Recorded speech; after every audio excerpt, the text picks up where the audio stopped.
जी हाँ दोस्तों, सांसद पप्पू यादव के रिमांड पर पप्पू यादव के हत्थे चढ़े धीरेंद्र शास्त्री। चोर उचक्का के पप्पू ने बाबा को बना दिया लप्पू। बोलने से पहले 100 बार सोचेंगे शास्त्री। मिल गई वार्निंग, हवा टाइट। बताएंगे दोस्तों आपको पूरी खबर। आप द राजनीति बिहार का विशेष सेगमेंट देख रहे हैं। मैं हूं आपके साथ यासूब रजा। दोस्तों, देश की सियासत में एक बार फिर धर्म, बयान और विवाद आमने सामने खड़े हैं। एक तरफ बागेश्वर धाम के पीठाधीश्वर पंडित धीरेंद्र शास्त्री, तो दूसरी तरफ बिहार के वो सांसद जो अपनी बेबाकी के लिए जाने पहचाने जाते हैं। हाल ही में जिन्होंने गिरिराज बाबू का नाम सुअर सिंह दिया था। बात हो रही है पप्पू यादव की। बीच में है तिरंगा, बीच में है पहचान और राष्ट्र की बहस। दोस्तों, धीरेंद्र शास्त्री के एक बयान ने ऐसा तूफान खड़ा किया है कि अब राजनीति से लेकर धर्म गुरुओं तक हर कोई अपनी अपनी राय, अपनी अपनी प्रतिक्रियाएं दे रहा है। और इसी कड़ी में सांसद पप्पू यादव से जब सवाल पूछा गया, गजब आपस से बाहर हुए पप्पू यादव। गजब की धुलाई की, यानी बाबा को पप्पू ने लप्पू बना दिया। अब देखिएगा आगे। दोस्तों, देश में धर्म और राजनीति का रिश्ता बहुत पुराना है, कोई नया नहीं। हमेशा राजनीति धर्म टकराती रही है। लेकिन दोस्तों, जब धार्मिक मंच से दिए गए बयान सियासत की आग में घी डालने लगे तो विवाद तय हो जाता है। बागेश्वर धाम के पीठाधीश्वर पंडित धीरेंद्र कृष्ण शास्त्री एक बार फिर अपने ऐसे ही बयानों और विवादों में, अपने बयान की वजह से वो विवादों के केंद्र में है। दरअसल उत्तर प्रदेश के बांदा में 19 जनवरी को आरएसएस के शताब्दी वर्ष के मौके पर आयोजित हिंदू सम्मेलन में धीरेंद्र शास्त्री ने ऐसा बयान दिया जिसने राजनीतिक गलियारों में हलचल मचा दी, संविधान पे सवाल उठा दिया। तब धीरेंद्र शास्त्री ने कहा था, जिस दिन तिरंगे में चांद आ गया उस दिन ना शर्मा बचेंगे, ना वर्मा बचेंगे, ना क्षत्रिय बचेंगे, ना रविदास बचेंगे और ना ही तुलसीदास वाले बचेंगे, यानी कोई भी हिंदू नहीं बचेगा। ये धीरेंद्र शास्त्री जो अभी यात्रा पे निकले थे हिंदू राष्ट्र का सपना बनाने को लेकर, अब देखिए क्या कह रहे हैं।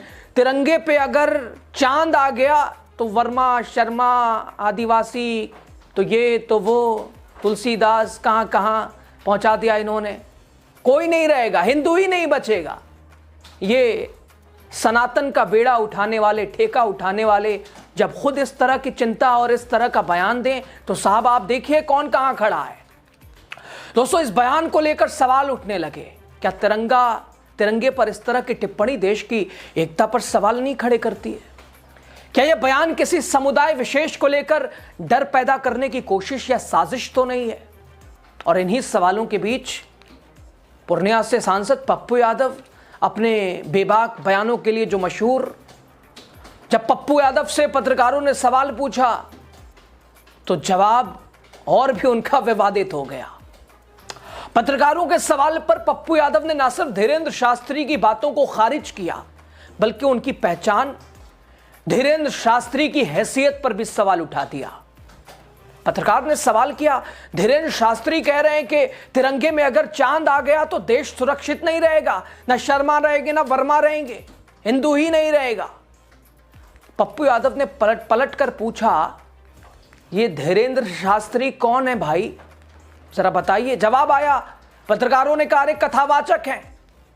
फिर जो जवाब आया जरा सुनिए आप। धीरेंद्र शास्त्री जी ने कहा है कि अगर तिरंगा में अगर चांद आ जाएगा तो भारत समझिए सुरक्षित नहीं रहेगा। ये कौन है धीरेंद्र जी? अब चोरों उचक्का को कथावाचक बना रहे हो। ओशो है क्या? आचार्य राम मूर्ति है क्या? वो जो बाबा हैं हमारे बहुत प्यारे, हंसते हैं बहुत, परमानंद, क्या नाम है, प्रेमानंद जी, ऐसे बाबा की इज्जत करो। ये चोर उचक्का जिसका कोई लेना देना नहीं, सनातन का कुछ पता नहीं, 300 करोड़ का एक ठो बाबा अभी शादी किया है राजस्थान में। ऐसा भारत को कर्मवादी बनने दो ना, कृष्णवादी बनने दो, शिववादी बनने दो, गुरु नानक के पद पे चलने दो, बुद्ध के पद पे चलने दो, अंबेडकरवादी बनने दो। भारत को ही ढोंगीवादी क्यों बना रहे हो भाई आप लोग? दोस्तों, पप्पू यादव का बयान सामने आते ही राजनीतिक बयानबाजी और तेज हो गई, आग में घी डालने जैसा हो गया। समर्थक इसे साफ गोई भी बताने लगे तो विरोधी इसे धार्मिक भावनाओं का अपमान करार देते नजर आए। ये पूरा विवाद सिर्फ दो व्यक्तियों तक भी दोस्तों सिमट के नहीं रहा, बल्कि ये देश की सामाजिक और राजनीतिक सोच को भी आईना दिखाता नजर आया। एक तरफ धार्मिक पहचान तो दूसरी तरफ संवैधानिक मूल्य। सोशल मीडिया पर भी यह मुद्दा ट्रेंड कर रहा है। कुछ लोग पप्पू यादव के बयान का समर्थन कर रहे हैं तो कुछ कह रहे हैं इसे अनावश्यक और अपमानजनक भी बता रहे हैं। कुछ लोग कह रहे हैं पप्पू यादव को आजकल क्या हो गया है, कुछ भी बोलते हैं। तो कुछ कह रहे हैं कि नहीं, जैसे को तैसा जरूरी है, ऐसों को तो ऐसे ही भाई जवाब दिया जाएगा। वहीं धीरेन्द्र शास्त्री के समर्थन में भी कुछ लोग नजर आए। इसे हिंदू समाज को चेताने वाला भी बयान बताते नजर आए। लेकिन आलोचकों का कहना है कि डर और विभाजन की राजनीति देश को कमजोर करती है। एक यूजर ने लिखा, ठीक ही कहा बिहार के सांसद पप्पू यादव ने, धीरेन्द्र चोर है, उचक्का है, उसका काम सिर्फ पाखंड फैलाना है। दुनिया नीत नवीन आविष्कार कर रही है, लेकिन भारत में यह कथावाचक सिर्फ पाखंड फैला रहा है। शर्मनाक है, दुखद है, दुर्भाग्यपूर्ण है। ऐसे को ऐसा जवाब मिलना चाहिए। वाकई धीरेन्द्र शास्त्री चोर है, उचक्का है, झूठा, इसने सनातन का बेड़ा उठा लिया, अपनी दुकान चला रहा है। एक यूजर ने पुराने किस्से को दोहराते हुए लिखा, धीरेन्द्र शास्त्री के पाखंड की पोल एक बच्चे ने खोल दी। बच्चा गया बाबा के पास और बोला कि हनुमान जी आपके पास रहते हैं। बाबा बोले हाँ बच्चा रहते हैं। बच्चा बोला बुलाइए, मुझे मिलना है उनसे। अब बाबा बोले कि वो तुम्हारे अंकल थोड़े हैं कि बुलाओगे और आ जाएंगे। बाबा आप तो फोन से बात करते होंगे हनुमान जी से, करो फोन, कम से कम बात ही करवा दो। तो एक बच्चे ने भी धीरेन्द्र शास्त्री को उन्हीं के मंच पे, एक यूजर ने, हालांकि इस बयान का हमारे चैनल से या हमसे कोई लेना देना नहीं है, यूजर का ये बयान था। हालांकि इस वीडियो को हमने ढूंढने की कोशिश भी की, लेकिन वो बच्चे वाली वीडियो मिली नहीं। एक दूसरे यूजर ने दोस्तों लिखा, पप्पू यादव ने धीरेन्द्र शास्त्री को तो भाई लप्पू गजब बनाया है। दोस्तों, विवाद यही नहीं रुका। धीरेन्द्र शास्त्री के बयान पर मुस्लिम संगठनों ने भी कड़ी प्रतिक्रियाएं दी हैं। ऑल इंडिया मुस्लिम जमात के राष्ट्रीय अध्यक्ष मौलाना शहाबुद्दीन रिजवी बरेलवी ने इस बयान को भड़काऊ बताया। कहा, यह सारी बातें बहुसंख्यक समुदाय को भड़काने और उकसाने वाली हैं।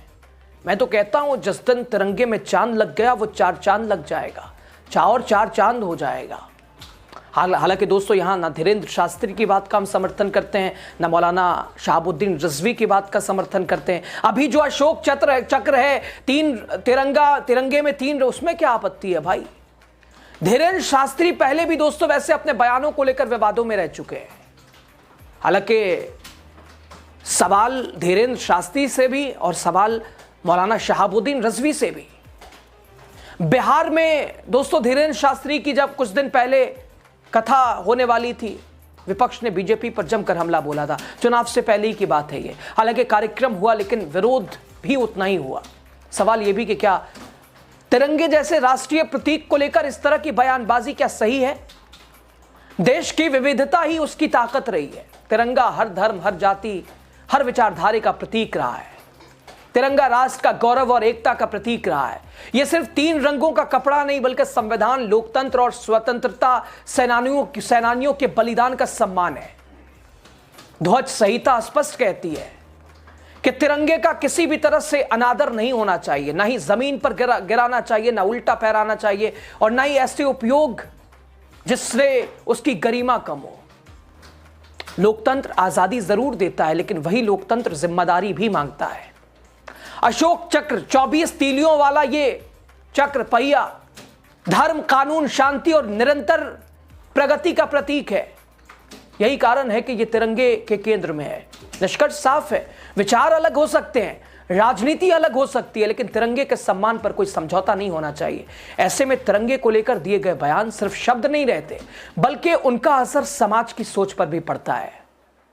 सवाल धीरेन्द्र शास्त्री पर भी, सवाल मौलाना शहाबुद्दीन रिजवी पर भी, लेकिन पप्पू यादव ने जिस तरह से बाबा को गप्पू बनाया, देखने लायक था। बताइए आपकी राय क्या है? आप